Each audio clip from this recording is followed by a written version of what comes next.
বাংলাদেশ সম্মিলিত সনাতনী জাগরণ জোটের মুখপাত্র ও পুণ্ডরিক ধামের অধ্যক্ষ চিন্ময় কৃষ্ণ দাস ব্রহ্মচারীর জামিন নামঞ্জুর করে কারাগারে প্রেরণের নির্দেশ দিয়েছেন আদালত। মঙ্গলবার চট্টগ্রাম মেট্রোপলিটন ম্যাজিস্ট্রেট কাজী শরীফুল ইসলামের আদালত এই আদেশ দেন। এর আগে আসামিপক্ষের আইনজীবীরা তার জামিন আবেদন করেন। আদালত শুনানি শেষে জামিন নামঞ্জুর করে কারাগারে পাঠানোর আদেশ দেন।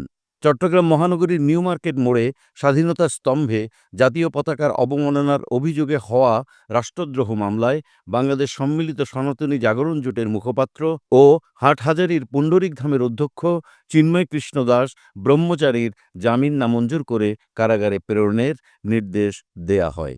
মঙ্গলবার সকালে কড়া নিরাপত্তার মধ্য দিয়ে তাকে চট্টগ্রাম আদালতে আনা হয়। এ সময় সনাতন ধর্মাবলম্বীরা আদালতের বারান্দায় জয় শ্রীরাম সহ বিভিন্ন স্লোগান দেন। পরে শুনানি শেষে কারাগারে নেয়ার সময় চিন্ময় কৃষ্ণ দাসের প্রিজন ভ্যানের সামনে অবস্থান নিয়ে বিক্ষোভ করেন সনাতনীরা। এ মামলায় চিন্ময় কৃষ্ণ দাস সহ ১৯ জনকে আসামি করা হয়েছে। এর আগে আরও ২ জনকে গ্রেফতার করে চট্টগ্রাম মেট্রোপলিটন পুলিশ। সম্প্রতি বিভিন্ন সমাবেশে সরকার বিরোধী উস্কানিমূলক বক্তব্য দিয়ে আলোচনায় আসেন চিন্ময় কৃষ্ণ দাস।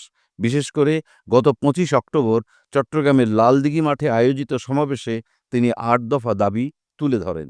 সমাবেশটি বাংলাদেশ সনাতন জাগরণ মঞ্চের ব্যানারে অনুষ্ঠিত হয়।